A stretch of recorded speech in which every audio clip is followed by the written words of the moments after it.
అవసరం ఉంది అని అంటాను. ఎస్. అయితే శేఖర్ భాష గారు చెప్పండి, దేశంలో జాతీయ పురుషుల కమిషన్ ఏర్పాటు చేయాల్సిన అవసరం ఉందంటారా? సార్, ఈ జాతీయ పురుషుల కమిషన్ కోసం మేము యాక్చువల్ గా ఏప్రిల్ 19th ఢిల్లీలో జంతర్ మంతర్కి వెళ్ళి దాదాపు ఒక 2000 మంది కార్యకర్తలతోటి చాలా భారీగా ఒక నిరసన కార్యక్రమం చేసాం. అందరూ కూడా మాట్లాడాం. దాంట్లో ఎక్కడెక్కడి నుంచి, ఒరిస్సా నుంచి, తమిళనాడు నుంచి బాధితుల తల్లులు, చెల్లెళ్ళు, వాళ్ళ బిడ్డలు కోల్పోయిన వాళ్ళు ఎంతో మంది అక్కడికి వచ్చారు. ప్లకార్డులు పట్టుకొచ్చారు, మాకు న్యాయం చేయండి అని చెప్పి. సో వాళ్ళు చట్టాల్లో జెండర్ ఈక్వాలిటీ అనేది తీసుకురావడంతో పాటు పురుష ఆయోగ్ అంటే మెన్స్ కమిషన్ అనేది రావాలి అని చెప్పి చాలా గట్టిగా డిమాండ్ చేశారు. సో అక్కడి నుంచే మేము చాలా మందికి పార్లమెంట్ సభ్యులందరికీ కూడా మేము చాలా మందికి ఈ అర్జీలు ఇవ్వడం కూడా జరిగింది. సో అందులో మిట్టల్ గారు ఫస్ట్ టైం, ఇప్పుడు సెకండ్ టైం అండి పెట్టడం, ఫస్ట్ టైం కాదు, ఆల్రెడీ పెట్టి చాలా రోజులైంది. సో అది కూడా ప్రైవేట్ బిల్. ఏదో ఇందాక సార్ చెప్పినట్టు ప్రైవేట్ బిల్స్ పెద్దగా ఆమోదం పొందవండి అంటారు, అది నిజం కావచ్చు. కానీ అంటే ఒక గొడ్డు చచ్చిపోద్ది, మగాడు చచ్చిపోతాడు, పోతే పోనండి, ఎవరికి నష్టం ఈ దేశంలో? మగాడి పరిస్థితి అది. అంటే అంత చులకనగా మన చట్టంలో మనం చూడబడుతున్నాం. మీకు ఒక చిన్న ఎగ్జాంపుల్ చెప్తా, చట్టాలు ఎలా ఉన్నాయి. సెక్షన్ 493 ఐపీసీ, అది ఇప్పుడు బిఎన్ఎస్ లో 81 అట్లా మారింది. అది ఏం చెప్తుంది అంటే, ఒక అబ్బాయి అమ్మాయి ప్రేమించుకొని పెళ్లి చేసుకుంటుంది, ప్రామిస్లు కూడా చేసుకొని, సరే సంసారం కూడా చేసి, తర్వాత ఒక రోజున ఆ అమ్మాయి అంతకన్నా బెటర్ సంబంధం ఏదో వచ్చిందనో, ఇంట్లో వాళ్ళు చెప్పారనో, ఈ అబ్బాయికి 20,000 వాడికి 2 లక్షల జీతం ఉందని చెప్పి ఆ అమ్మాయి వేరే వాడితో పెళ్లి చేసుకుని వెళ్ళిపోతే, ఈ అబ్బాయి ఏమీ చేయడానికి లేదు. నా జీవితం అన్యాయం అయిపోయింది, కాపాడండి అని చెప్పి వాడి గోడు చెప్పుకోవడానికి, వినడానికి ఒక పోలీస్ స్టేషన్ లేదు, ఒక చట్టం లేదు. ఎస్, పోయి సాగు కావాలంటే నువ్వు తాగు, ఇళ్ళు తాగు, మందు కొట్టు, చేసుకో, కానీ నీకు ఏ రకమైన అర్హత లేదు. అదే రివర్స్ లో జరిగితే, అమ్మాయిలు అబ్బాయిల్ని ప్రేమించాలని చెప్పి వాళ్ళు అన్ని రకాలుగా వాడుకొని, ఊటీలు, కొడైకెనాళ్ళు, సెల్ ఫోన్ రీఛార్జ్లు, అన్ని షాపింగ్ ఖర్చులు అన్ని పెట్టించుకొని, ఫైనల్ గా ఒక రోజున నువ్వు నాకు వద్దు పో అని చెప్పి అంటే వాడేమైపోవాలి? చచ్చిపోవడం తప్పలేదు. అదే అబ్బాయి చేస్తే అబ్బాయికి 10 ఏళ్ళు జైలు శిక్ష. 10 ఏళ్ళు. Can you imagine? అంటే అక్కడ ఒక లేడీ అను అలా ఒక లేడీని మోసం చేస్తే 10 ఏళ్ళు జైలు శిక్ష. జెంట్ని మోసం చేసుకో, వాడు ఉండేదే మోసం చేసుకోవడానికి, వాడిని చంపేసుకో, ఏమైనా. రీసెంట్ గా మన తెలంగాణలో ఒక జడ్జిమెంట్ మీరు చూసారో లేదో, ఒక మహిళ తన భర్తతో గొడవపడి చంపేసింది.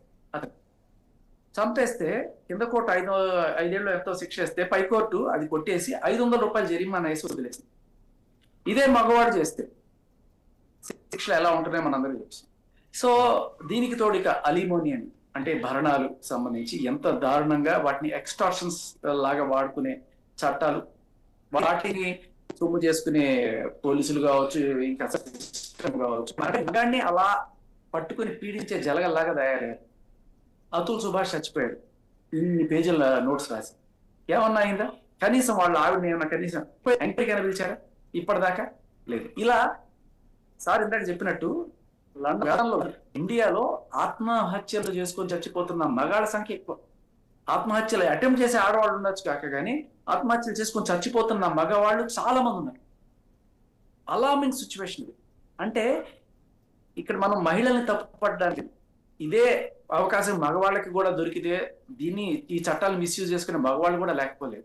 ఇక్కడ తప్పు మగవాళ్ళదో ఆడవాళ్ళో కాదు.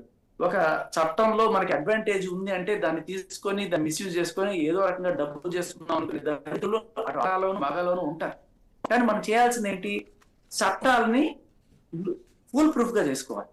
సో అలా చేసుకోకుండా జస్ట్ మహిళలు కాబట్టి వాళ్ళని విక్టిమ్స్ గా చూడాలి, పురుషులు కాబట్టి వాళ్ళని అగ్రెసర్ గా చూడాలి అనే సిస్టమ్ ఏదైతే ఉందో అత్యంత దారుణమైంది.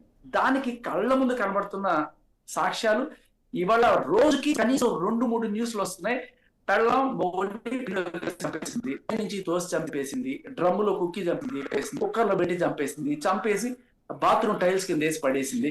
ఇలా రోజుకి కనీసం 2-3 న్యూస్లు ఆడది మగాడిని చంపేస్తున్న న్యూస్లు వస్తున్నాయి.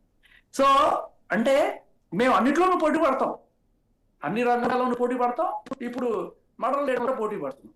ఇక్కడ ఏంటంటే సరే మర్డర్ చేశారా, మర్డర్ చేసేటప్పుడు ఇప్పుడు పురుష కమిషన్ వచ్చేసింది అనుకోండి, ఈ మర్డర్ చేసే ఆడవాళ్ళ నుంచి మగాళ్ళు ఎలా కాపాడుతుంది అంటే దానికి ఆన్సర్ లేకపోవచ్చు. కానీ నాకు అన్యాయం జరుగుతోంది మర్రో, ఇది చంపేసేట్టుంది మర్రో అని చెప్పి వీడి కూడా వినిపించుకునే నాదుడు ఎవడున్నాడు ఇవాళ మన సిస్టంలో? మగాడు కట్టే ట్యాక్స్ కావాలి, వాడేసే ఓట్లు కావాలి, కానీ వాడి బాగోగులు ఎవ్వరికీ అవసరం లేదు. పురుషుల కమిషన్ వచ్చిందంటే లేడీస్ కి ఏదో అన్యాయం జరిగిపోతుంది అనే రోజులో మాట్లాడే మహిళలు చాలా మంది ఉన్నారు. ఇప్పుడు నేను అడుగుతా, మహిళలకి సంబంధించి వాళ్ళ ఆరోగ్యానికి సంబంధించి డిఫరెంట్ గా ఉంటుంది. లైక్ గైనకాలజిస్టులు లేకపోతే వాళ్ళకి సంబంధించిన హాస్పిటల్స్ వేరే ఉంటాయి, సెక్షన్ వేరే ఉంటుంది.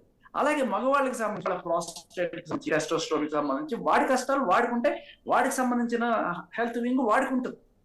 మహిళకి హెల్త్ వింగ్ పెట్టినంత మాత్రాన మగాళ్ళకి హెల్త్ వింగ్ పెట్టడం తప్పు అంటే ఎట్లా? అలాగే వాళ్ళకున్న అవసరాల రీత్యా వాళ్ళకి పెట్టిన మహిళా కమిషన్ ఎలాగో మగవాళ్ళకున్న అవసరాల రీత్యా వాళ్ళకి కూడా పురుషుల కమిషన్ పెట్టడం అనేది చాలా ఇంపార్టెంట్. ఇంకా ఎంతమంది చచ్చిపోతే, ఎంతమంది అతుల్ సుభాష్లు చచ్చిపోతే వీళ్ళు కళ్ళు తెరుస్తారు.